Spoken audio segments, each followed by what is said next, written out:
Yes, एकदम सही सुना है आपने कि no child birth in 3 month, जो पिछले 3 महीने में इटली में एक भी बेबी का रिपोर्ट नहीं किया गया उसके बर्थ को। तो पहले मुझे लगा कि शायद फेक न्यूज़ होगी, फिर थोड़ा स्टडी करा, कुछ आर्टिकल्स मुझे मिले हैं और फिर मैंने जानने की कोशिश करी कि क्या रीजंस हो सकते हैं। तो इस वीडियो में देखने वाले हैं क्या रीजंस हैं, और अगर ऐसा रीज़न है तो क्या ठीक क्या किया जा सकता है, तो गवर्नमेंट क्या कर रही है उनको स्टडी करेंगे। अच्छा, इंडिया में ऐसा कोई प्रॉब्लम तो नहीं है। आज तक हम लोग सोचते हैं कि over population is the one of the biggest issue in India, या दुनिया भर में बात करते हैं कि पॉपुलेशन बढ़ रही है तो उस कंट्री को थोड़ा मैनेज करना मुश्किल पड़ जाता है। लेकिन ये भी इतनी ही सच्चाई है कि अगर किसी कंट्री पॉपुलेशन कम हो रही है, ये उससे भी बड़ी प्रॉब्लम है। इसलिए कंसेप्ट आता है ऑप्टिमम पॉपुलेशन का, उसको भी डिस्कस करेंगे इस वीडियो में। और अगर इंडिया में वो चैलेंजेस नहीं है अंडर पॉपुलेशन का, लेकिन क्या प्रॉब्लम हो सकती है उनको हम लोग डिस्कस करेंगे। तो पहले कॉन्सेप्ट देख लेते हैं। ऐसे आर्टिकल्स आपको सर्च करना है इटली पॉपुलेशन, तो आपको ऐसे आर्टिकल मिल जाएंगे। रोटर भी आर्टिकल है कि 2022 के अंदर सबसे कम बर्थ रेट था और पॉपुलेशन और नीचे चली गई है। तो देखते हैं रीज़न क्या है। देखिए, पहले इटली को हम लोग देखते हैं। इटली कहाँ है? वेस्टर्न यूरोप का एक कंट्री है, डेवलप्ड कंट्री में आता है।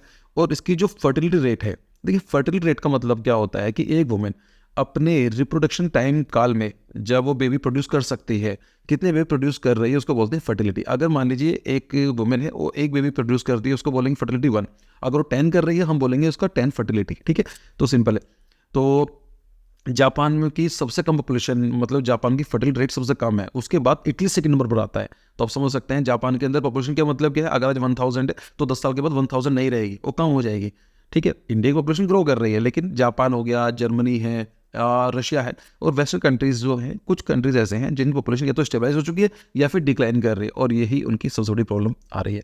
इटली के बारे में बात करें तो पॉपुलेशन कितनी है? रफली 6 करोड़ पॉपुलेशन है। और लाइक क्वाइट स्ट्रेंज कि 6 करोड़ पॉपुलेशन होने के बाद भी एक बच्चा नहीं हुआ, पिछले 3 महीने से रिपोर्ट नहीं किया गया है। ठीक है, तो देखिए कंसेप्ट आता है रिप्लेसमेंट लेवल। रिप्लेसमेंट लेवल का कंसेप्ट क्या है कि मान लेते हैं कि यहाँ पर ए और बी, ये दोनों कपल हैं, हस्बैंड वाइफ है, इन लोगों ने बेबी प्रोड्यूस करे। तो ये होता है कि एक जनरेशन ये वाली है, इसको जनरेशन को रिप्लेसमेंट कर दिया जाता है। अगर मान लीजिए 2 बेबी प्रोड्यूस करते हैं, पी एंड क्यू, ठीक है, तो ये क्या होगा कि ये पॉपुलेशन, ये जो जनरेशन है खत्म हो जाएगी, उसके बाद ये जनरेशन इसको टेक ओवर कर लेगी। इसी को बोला जाता है रिप्लेसमेंट लेवल, कि एक जनरेशन का दूसरी जनरेशन का को रिप्लेसमेंट कर देना, उसको बोला जाता है रिप्लेसमेंट लेवल। कितनी मानी जाती है? साउसी वाली बात है कि यहाँ पर 2 पर्सन है तो यहाँ पर भी 2 होने चाहिए, लेकिन रिप्लेसमेंट लेवल को माना जाता है 2.1। आप बोलेंगे सर लॉजिकली तो 2 ही होना चाहिए, वाई 2.1? क्योंकि कुछ कपल्स ऐसे होंगे जो इनफर्टाइल होंगे, कुछ कपल ऐसे होंगे जो उनके बेबीज होंगे, लेकिन वो शायद उस एज तक अचीव नहीं कर पाएंगे, उनकी डेथ हो जाएगी अनफॉर्चुनेटली। तो ये माना जाता है 2.1 होनी चाहिए। अगर एक जनरेशन को दूसरी जनरेशन से रिप्लेस करना है तो 2.1 होनी चाहिए। इंडिया के अंदर हम बात करें तो इंडिया के आई थिंक 2.3 के आसपास है ओवरऑल। हाँ, जो नॉर्दर्न स्टेट्स हैं उनके 2.6 है, और जो साउदर्न स्टेट्स हैं वो काफ़ी डाइवर्स है, लेकिन केरला के अंदर 1.9 है। तो आप समझ सकते हैं केरला की पॉपुलेशन फ्यूचर कम होने वाली है। साउदर्न स्टेट में लगभग 2.1 से कम ही चल रहा है इंडिया का। अच्छा, इटली का केस क्या है? इटली की पॉपुलेशन कितना? Fertility rate 1.26। आप बोल सकते हैं सर 1.26 का कॉन्सेप्ट क्या है? एक वुमेन है, या तो एक बेबी करेंगे, 2 करेंगे, 3 करेंगे, 1.26 आधी तो नहीं करेगी ना। द पॉइंट इज कि ये एवरेज की बात कर रहे हैं, तो जब हम एवरेज की बात करते हैं तो वो 2-3 उसके पॉइंट्स में आ जाएगा। ठीक है, तो ये प्रॉब्लम है। अगर हम बात करें कि ऐसा एक कॉन्सेप्ट आता है ऑप्टिमम पॉपुलेशन का। आज तक हम लोग क्या सोचते हैं, जैसे इंडिया के बारे में बात करें, इंडिया में सबसे बड़ी प्रॉब्लम क्या आती है? पॉपुलेशन बहुत बढ़ रहा है, और इतनी पॉपुलेशन बढ़ रहा है तो गवर्नमेंट जो कैसे खर्च उनको मैनेज करे, कैसे जो रिसोर्सेज है कैसे डिस्ट्रीब्यूट करे। तो ये माना जाता है yes, of course over population is also one of the problem, लेकिन उतना ही प्रॉब्लम अंडर पॉपुलेशन भी शायद उससे ज़्यादा है। ठीक है, तो यहाँ पर एक कंसेप्ट आता है ऑप्टिमम पॉपुलेशन का। मतलब किसी भी एरिया के अंदर उतनी पॉपुलेशन होनी चाहिए जितनी सफिशिएंट हो। मतलब आप बोलेंगे सर सफिशिएंट का मतलब क्या है? कॉन्सेप्ट ये है कि किसी भी एरिया की कुछ रिसोर्सेज होते हैं, रिसोर्सेज के हिसाब से पॉपुलेशन उतनी होनी चाहिए जितनी रिसोर्सेज हैं। अगर पॉपुलेशन ऐड कर देंगे और उनकी स्टैंडर्ड ऑफ लिविंग कम हो जाएगी, डिक्रीज हो जाएगी या डिक्लाइन कर जाएगी, हम उसको बोलेंगे ओवर पॉपुलेशन। और अगर मान लीजिए रिसोर्सेज 100 है, अगर कोई रिसोर्सेज 100 रिसोर्सेज हैं जो 90 पॉपुलेशन, मतलब 100 पॉपुलेशन को रिसोर्स सस्टेन कर सकता है, और उस एरिया में 90 पॉपुलेशन है, हम उसको बोलेंगे अंडर पॉपुलेशन। ठीक है, अब जैसा मान लीजिए इटली के अंदर पॉपुलेशन डिक्लाइन कर जाएगी, तो रिसोर्सेज तो अच्छे खासे है लेकिन पॉपुलेशन कम है, तो उसको बोलेंगे अंडर पॉपुलेशन। तो सबसे अच्छा क्या रहता है? ऑप्टिमम पॉपुलेशन का कॉन्सेप्ट।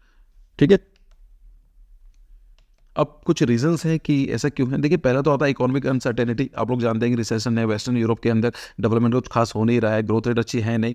तो जब तक कोई भी कपल है उनके पास फाइनेंशियल कंडीशंस अच्छी नहीं होंगी, तो वो एक थर्ड पर्सन के लिए, फोर्थ पर्सन के लिए, बेबीज के लिए क्यों और ज़्यादा रिसोर्सेज खर्च करना चाहेंगे। ठीक है, फिर होता है चेंजिंग जेंडर रोल। कि आज तक ये देखा गया था कि नॉर्मली मेल काम करते हैं, जो वुमेन होती हैं वो केयर टेकर काम करते हैं, बेबीज को ग्रूमिंग काम करती हैं। लेकिन आज के टाइम के अंदर जेंडर का रोल चेंज हो रहा है, वुमेन भी जो है मेन के हिसाब से उतना ही काम कर रही है, इवन उसका शायद कुछ बेटर भी काम करे कुछ एरियाज़ में। फिर आता है कि high cost of child care, babies को पैदा करने के साथ साथ उनकी मेंटेनेंस, उनकी स्कूलिंग, एजुकेशन बहुत कॉस्टली हो जाती है। तो हाई कॉस्ट की वजह से ये इसी का ही पार्ट है। फिर होता है lack of family support. India के अंदर जॉइंट फैमिली है, लाइक मेरी फैमिली के अंदर मेरे पेरेंट्स हैं, मेरा बेबी है 1 साल का हो गया है, तो उसको केयर करने वाले हैं, मतलब मेरी वाइफ है, वाइफ को सपोर्ट करने के लिए मेरे पेरेंट्स हैं। और लेकिन ये सब जो न्यूक्लियर फैमिली कॉन्सेप्ट है, अगर हम इटली के बारे में बात करें, बेबीज़ मतलब जो पेरेंट्स हैं बच्चों से अलग रहते हैं, तो जो कपल्स होते हैं नॉर्मली अलग रहते हैं, तो उनको बेबीज़ को सपोर्ट करने वाला कोई नहीं होता। सो वहाँ पर लैक ऑफ फैमिली सपोर्ट भी देखने को मिलता है, जो कि एक बेबीज़ को डिसइंसेंटिव की तरह काम करता है। फिर आता है कि एजिंग पॉपुलेशन, मतलब एजिंग पॉपुलेशन का कॉन्सेप्ट ये है कि जो उनकी एवरेज पॉपुलेशन है वो 45.7 है, मतलब 45 साल का आदमी। रैंडमली आप किसी को मिलोगे तो लगभग 45 साल उसकी एज होगी एवरेज। तो इस एज में बेबीज़ को प्रोड्यूस करना इट इज़ वेरी डिफिकल्ट, तो एक रीज़न ये भी है।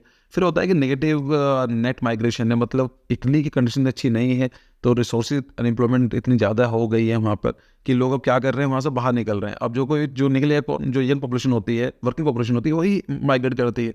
अब अगर मान लीजिए इटली के जो लोग हैं, जो वर्किंग पॉपुलेशन है, वो बाहर चले जाएंगे तो वहाँ की पॉपुलेशन डिक्लाइन करेगी।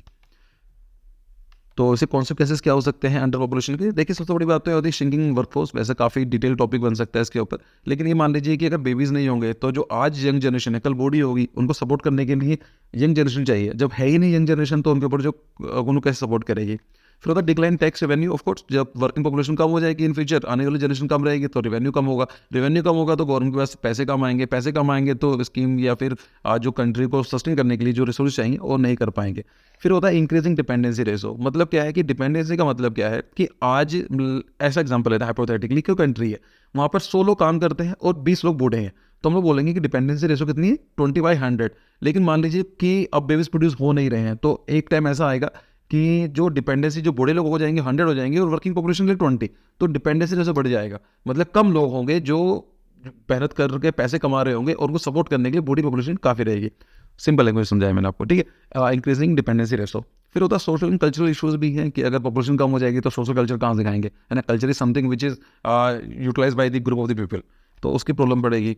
गवर्नमेंट मेजर्स क्या है? अब गवर्नमेंट भी काफ़ी मेहनत कर रही है, फाइनेंशियल इंसेंटिव दिए जा रहे हैं कि अगर किसी कपल का बेबी होता है तो गवर्नमेंट को पैसे देती है। लाइक ये बहुत पहले की बात है, बहुत पहले 7-8 साल पहले की बात है, when I was in Germany. तो वहाँ पर ये कॉन्सेप्ट था कि जहाँ पर जो लैंडलॉर्ड था मेरा, उनके पास एक बेबी था, तो उनको 700-800 यूरोज़ मिलते थे पर मंथ, तो कुछ करते नहीं थे। मैं उनको किराया देता था, तो मुझे 300 यूरोज़ मैं देता था और 700-800 यूरोज़ वहाँ गवर्नमेंट देते थे, तो 1000-1100 यूरोज़ उनको आ रहे हैं, तो उनकी फैमिली सही चल रही थी। तो ऐसे ही इंसेंटिव्स इटली में दिए जा रहे हैं। इमिग्रेशन पॉलिसीज़ हैं, मतलब जो इटली गवर्नमेंट है अब ऐसी पॉलिसीज़ बना रही है कि जो बाहर के लोग हैं वो अंदर को इनवाइट करने के लिए कि आप आइए, इंडिया में आइए, आप इटली में आइए और इटली में यहाँ की जो वर्कफोर्स है उसमें कंट्रीब्यूट कीजिए। तो ये सब करना पड़ेगा उनको, इमिग्रेशन पॉलिसीज़ लिबरल करनी पड़ेंगी, ठीक है। अगर हम बात करते हैं इंडिया के बारे में, तो देखिए वैसे 2017 के बारे में बात चल रही है, तो इंडिया पॉपुलेशन इतनी थी और ये प्रोजेक्शन किया गया था कि इंडिया सबसे बड़ी पॉपुलेशन को कैटर कर रहा होगा इन फ्यूचर, जो कि हम लोग जानते हैं 2023 के अंदर। आप यहाँ पर देखिए, तो इसी साल इंडिया बिकम मोर पॉपुलस इन 2023। तो आज के टाइम के अंदर दुनिया का सबसे पॉपुलस कंट्री कौन है? It is not China, it is India. तो इंडिया के अंदर वो अंडर पॉपुलेशन वाली प्रॉब्लम तो नहीं है, लेकिन इंडिया पर प्रॉब्लम और भी होने वाली है। एक कॉन्सेप्ट होता है डिवाइड, उसको बोलते हैं डेमोग्राफी डिविडेंड। इसका मतलब क्या होता है कि एक सिंपल सा पॉइंट ये है कि जब स्ट्रक्चर चेंज होता है, एज स्ट्रक्चर पिरामिड का, मतलब इंडिया के अंदर आज जो मेजर पॉपुलेशन है वो वर्किंग एज पॉपुलेशन है। तो आप भी, मैं भी जो वीडियो देख रहे हैं मोस्टली यूथ हैं, वर्किंग एज में आते हैं। इसका मतलब क्या है कि आज हमारे पास वर्क फोर्स की कमी नहीं है इंडिया में। तो ऐसे ही जो पॉपुलेशन का टाइम पीरियड होता है काफ़ी लिमिटेड होता है, उसको बोलते हैं एक विंडो मिलती है।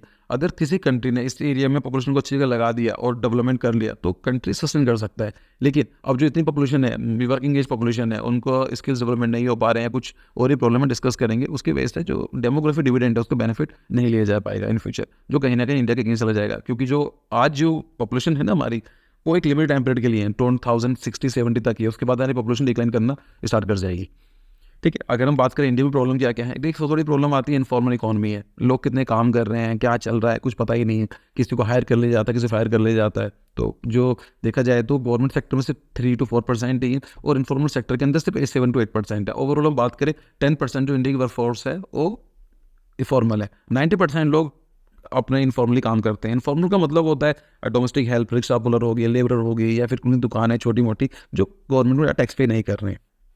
फिर दूसरा लोग जानते हैं कास्ट डिस्क्रिमिनेशन है, तो ये चीज़ देखने को मिलती है। रिलीजियस डिफरेंसेस हैं आजकल, हिंदू मुस्लिम दूसरे रिलीजन से ये सब चीज़ें लड़ाई चल रही होती है। लेकिन अगर थोड़ा इंडिया के पास्ट को पढ़ेंगे तो रियलाइज़ करेंगे कि इंडिया का पास्ट ऐसा कभी रहा ही नहीं है।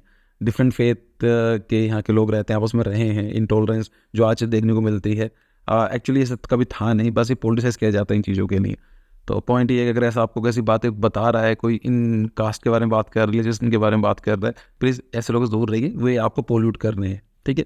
फिर होता है जेंडर डिस्पैरिटी है, आज भी है कि यहाँ पर जो लड़कों की वैल्यू ज़्यादा रखी जाती है इन कंपैरिजन गर्ल्स, मैन की वैल्यू ज़्यादा है वुमेन्स कंपैरिजन में, तो जेंडर डिस्पैरिटी में देखने को मिलती है। हेल्थ केयर फैसिलिटीज़ उस लेवल की नहीं है, स्पेशली रूरल एरियाज़ में जाकर देखेंगे वहाँ पर अच्छे सर्विसेज ही नहीं है, अच्छी फैसिलिटीज़ ही नहीं है।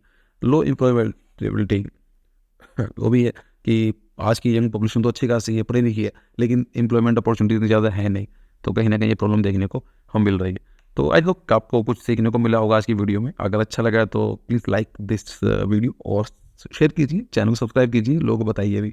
सो thank you for your time, see you in the next video.